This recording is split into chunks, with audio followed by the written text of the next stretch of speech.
কাকিতে কুণাল ঘোষ 21শে জুলাই উপলক্ষে কি বলছেন দেখুন। সকলকে সচিত্র পরিচয় পত্র দিতে হবে। আজ আপনার কাছে, আমার কাছে, বাংলার প্রত্যেকের কাছে, ভারতবর্ষের প্রত্যেকের কাছে যে সচিত্র পরিচয় পত্রটা আছে সেটা মমতা বন্দ্যোপাধ্যায়ের অবদান এবং 21শে জুলাই 14 শহীদের রক্তের বিনিময়ে আসা এই সচিত্র পরিচয় পত্র। কি হয়েছিল সেদিন? কেন মহাপরব? তার কারণ তখন মুখ্য নির্বাচনী আধিকারিক তিনি মহাকরণে বসতেন, আলাদা অফিস ছিল, সেই জন্য মহাকরণ। সিপিএম বলে মহাকরণ দখল করতে গেছে, ভুল। সামনে দিয়ে গেছেন সবাই, ওদিকে কেউ তাকাননি।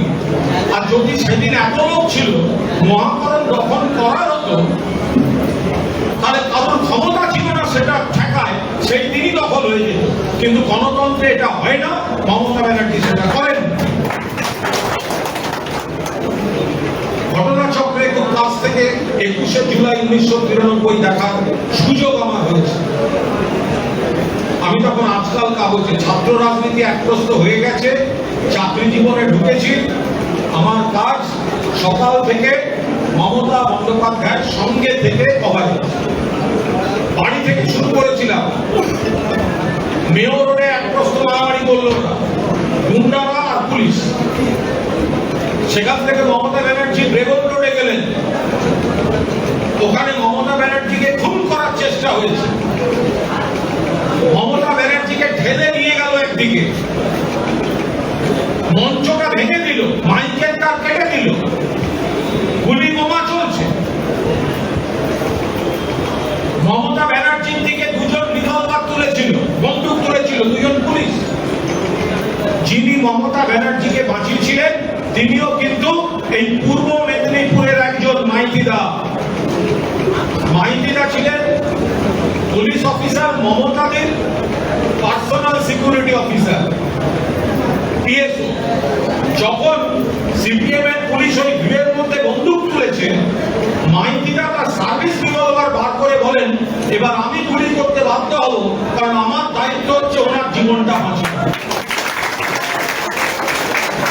তারপর ওখান থেকে ওনাকে নিয়ে যাওয়া হয়। আপনারা নেটে দেখবেন, তখন তো এত ছবি টবির ব্যাপার নেই।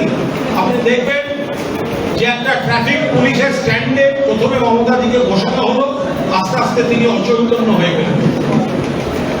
ওখান থেকে পুলিশ তাকে তুলে নিয়ে যাচ্ছিল গাড়িতে, গঙ্গার ধারে। পুলিশের গাড়ি থেকে মমতা ব্যানার্জিকে বার করে আমার গাড়িতে তুলে প্রথমে মেয়র রোড, তারপর পিজি হাসপাতাল, শেষে উডল্যান্ডসে ভর্তি করে তারপর ওখান থেকে বাড়ি গেছে। আমি দেখেছি সিপিএম এর সন্ত্রাস কি জিনিস। আমি দেখেছি লালের লাল মানুষকে লক্ষ্য করে মেরেছিল।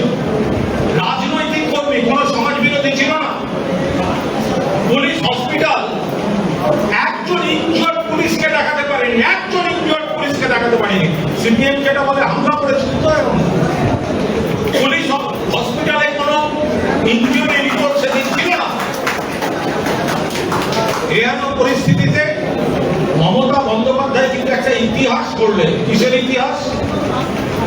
ঘটনা যেমন ঘটল, শহীদ যেমন সহকর্মীরা হলেন, ভারতবর্ষের রাজনীতিতে হয়নি।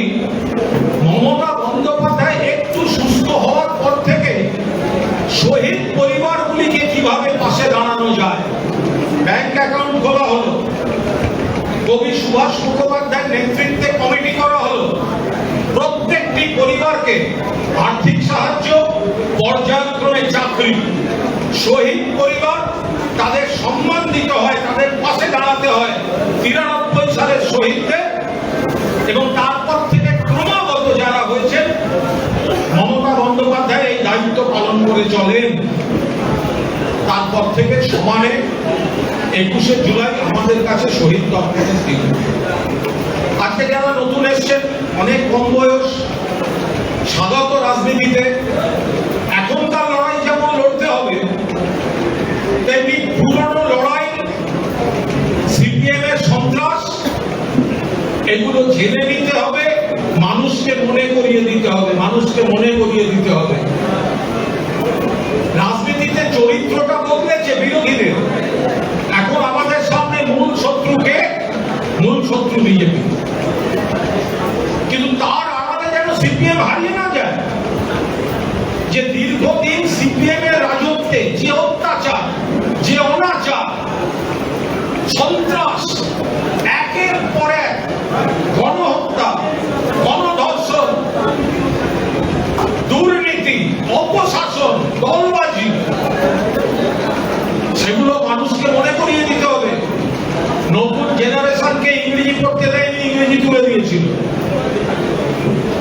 ভারতবর্ষের অন্যান্য জায়গা কম্পিউটার এগিয়ে গেছে, কম্পিউটার ঢুকতে দেয়নি দীর্ঘদিন।